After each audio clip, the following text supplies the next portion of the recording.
Good morning. Hello, Bonneville County. You have just joined Breakfast with Senator Cook.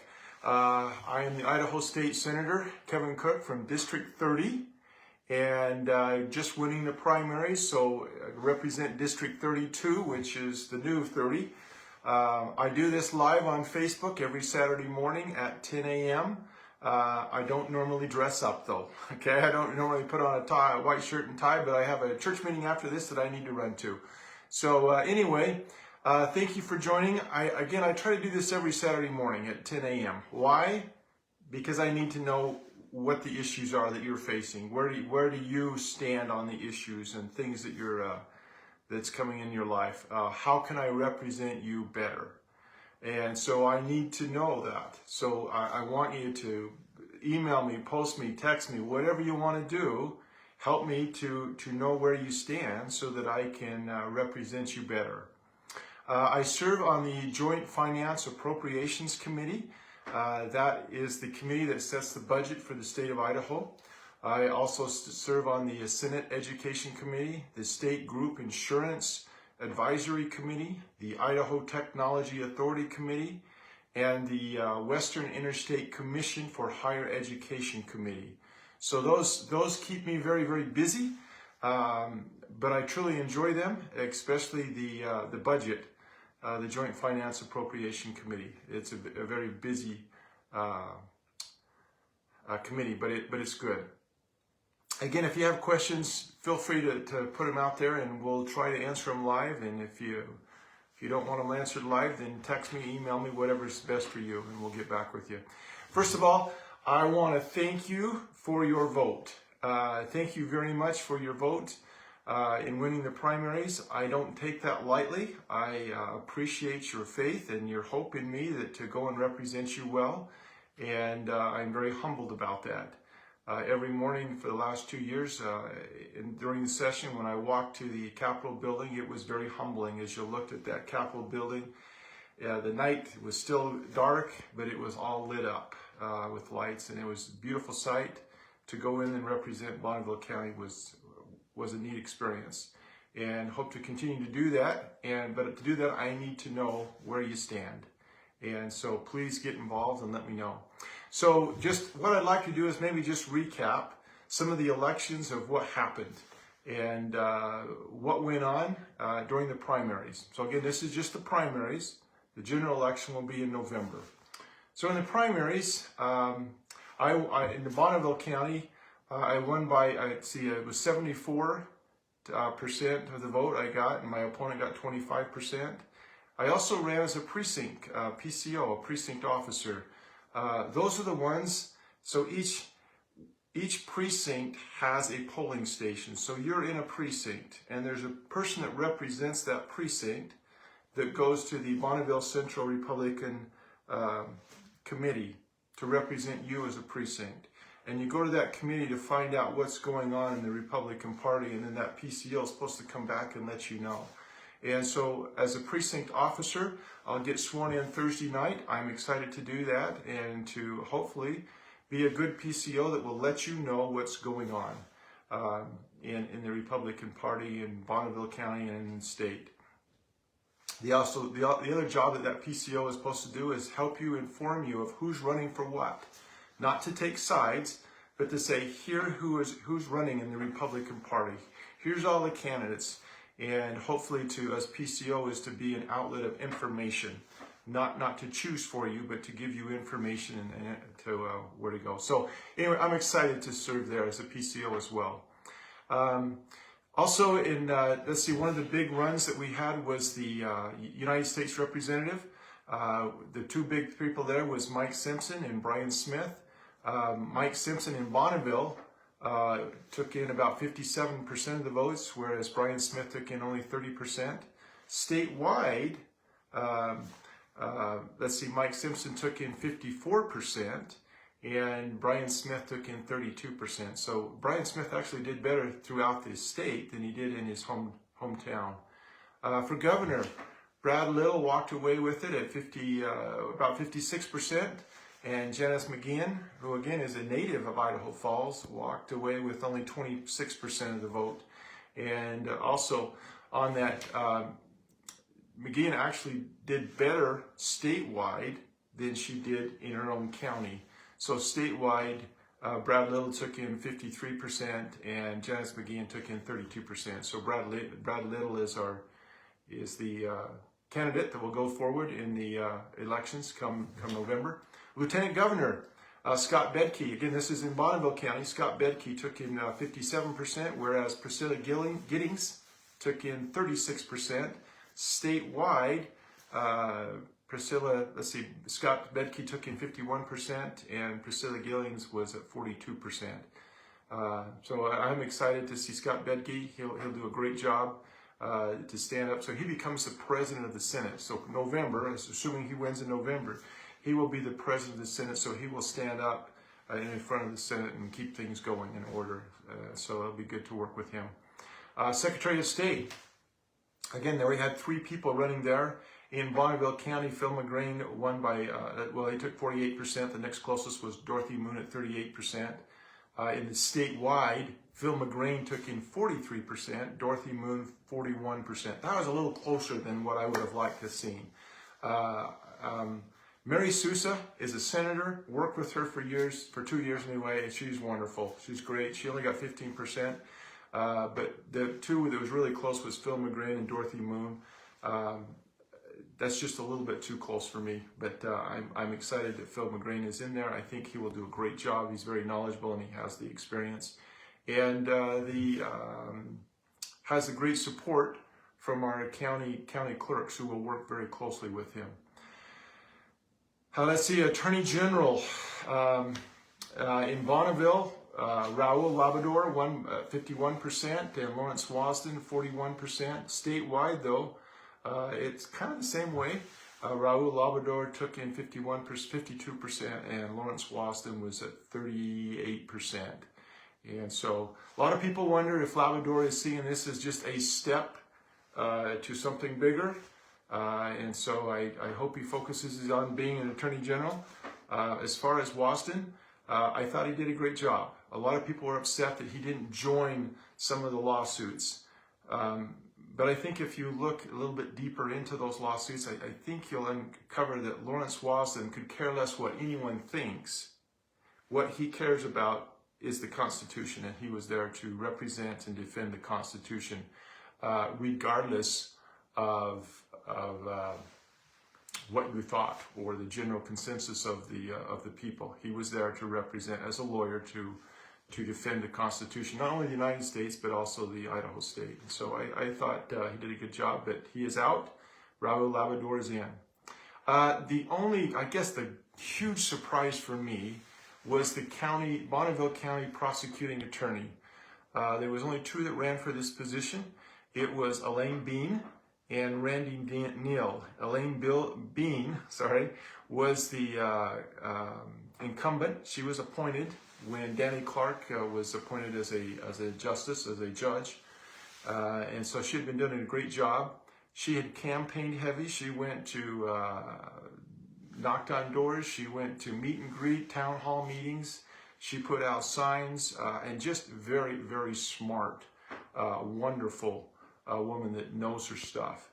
But the big surprise is she lost to Randy Neal, who didn't do any campaigning. So just kind of wonder what went on there. So Randy Neal wins at 52% of the vote, and Elaine Bean getting 48%. So that was a little discouraging. I was hoping that Elaine would have won that. She's, again, I think the world of her. Okay, what am I doing out of session? You know, a lot of people say, oh, you're all done with the session, you're done with the campaign, everything is great, nothing to do. Well, that is so far from the truth. Now, I must accept, I thought that's the way it was. I thought that I only had 3 months, and I went back to Boise and worked the 3 months. I came back and did my full-time job and did whatever else, rest and relax and garden and have fun. I have found that is so not true. The 3 months that you are in session, you are in session, and you don't have time to work. And so I'm not earning any money, and my 401k is not growing. So I am there those 3 months. But outside of that session, there are meetings, they're studying, they're talking to you as constituents, trying to decide how to maneuver and thread the needle to get an issue passed that would benefit you as my constituents in the state of Idaho. And so there's a lot of things that I am working on, and maybe just to go over a few of those and let you know. One is Medicaid. The Medicaid budget just continues to grow and grow and grow. And yes, our population is growing, and so you would expect that. But I think we're growing faster than our population. And so I have talked to a lot of pharmacists, doctors, nurses, providers, to Dave Jepson, the Director of Health and Welfare, and our new Medicaid Director, God, I can't remember her name, Sharon, I think. Anyway, and come up with some ideas that I think might work. I'm meeting with the Director of Medicaid. I'm hoping every other Friday to learn more about Medicaid. I'm talking with people at ERMAC to go sit down with them and talk about them, and a couple of doctors in the area to learn about how Medicaid works, and is there a way to save some money, or at least get it under control. Okay. A lot of them are saying, get some skin in the game. How about some copay? What we find is a lot of people are they get a sliver and they go to the emergency center. Instead of going to urgent care or their doctor or someone else, you go to the emergency center and it's like 10 times more expensive, and you are paying for it. You and me are paying for that through taxes. They walk in and they walk out without anything. So I think we ought to have some kind of copay. If you walk into the emergency center with something, you have to pay something, and so do I. So I'm looking at that. I don't know if it's even legal. Public school busing formula. That formula is incredibly complex. I'm looking at trying to rewrite that busing formula. How do we do that to make it fair across the board? So not just for districts like ours, Bonneville, District 93 and 91, but how about the districts out in the, out in the country, where totally rural, where they're driving for miles to get kids? How do we get that busing formula in the state, fund that and help that go across the board and not be so complex? Let's see, taxes for cities. So on this one, we keep looking at different ways to do property taxes, and how do we do that? Well, we don't know what we're getting and how we're getting these taxes. Working with Mayor Coletti, one of the things that he said, it would be nice to know how much of the big box stores are actually paying in taxes. We don't keep track of that. So for instance, you got Walmart in Idaho Falls, and you got a Walmart in Ammon. Well, those taxes, we don't know how much taxes was gathered in Idaho Falls versus in Ammon. They pay that together in one big lump sum. So it would be nice to be able to know that, so that when we start looking and cutting and dicing things to know how we can, if there is a way to do our property taxes better. And so I'm looking at that. Let's see, one of my big bills that I worked on for about 1.5 years, I really want to get that one passed this year. And so this one is where if your mobile device is activated within the state of Idaho, by default, the content filtering must be turned on. Okay? That's what the bill is about. It must be turned on. Now, you can turn it off, but by default, it must be turned on. The idea of this behind this is to stop 8-year-olds from stumbling onto pornography and ruining their life, basically. And I think everybody is for that. Last session, at the last minute, the IFF, Idaho Freedom Foundation, gave it a -5. Now, you gotta think, why? I don't know. Well, because they said it was government overreach. Okay, that may be true. So a -1. But all the other negative scores I got, boy, I couldn't understand, and I've talked with them. I don't see it. Anyway, this is a good bill. It will save our kids. Our businesses are getting so good at marketing that we've got to stop somehow. We've got to be able to put some stops on that for our kids. Anyway, so I think that's a great bill. The other bill that I need to look at is the library bill. So I built House Bill 666, okay, named appropriately. That's the one that's going to put the librarians in jail or in prison if one of your kids get a rotten book. It's pornography, okay? And you know what? I am all about keeping our kids safe. I do not want pornography in our libraries. I don't think that's the place for it. But is it the state's job to come down and look at all these libraries and say what you can't and cannot do? There is no way at the state level that we can govern that. That needs to be down at the local levels. At least that's where I believe. I am going to look at that this summer. They've formed a committee and they've asked me to be on that committee. So I've got Senator Groh and myself. There's 2 representatives and there's a couple of people from the Library Commission. We're going to look at that and see what we can do. Believe me, I want to keep our kids safe. I want to keep their innocence there. I do not want them looking at pornography. I am all over that, trying to get that under control. Another bill that came out towards the end was the gender reassignment bill. I need to look at that one better. I don't think that's going to go away, but is there a way that we can make that work? So here's some problems with it, okay? One of the things in the bill is you cannot give hormone blockers to kids, okay? Well, on the surface, that sounds like a great idea, but you've got some kids, a 5-year-old girl that all of a sudden, and I don't know what the disease is called, but all of a sudden she's developing into a young woman, all right? And there's nothing they can do about it except give her some hormone blockers. And that is a true case, okay? How about the young boy, a 5-year-old boy that's taking cancer treatment and all of a sudden shifts his body and his hormones into hyperspeed and he starts developing a beard as a 5-year-old, okay? So there are times when hormone blockers are a good thing. You got to thread the needle. You just can't take this big brush and paint everything evil.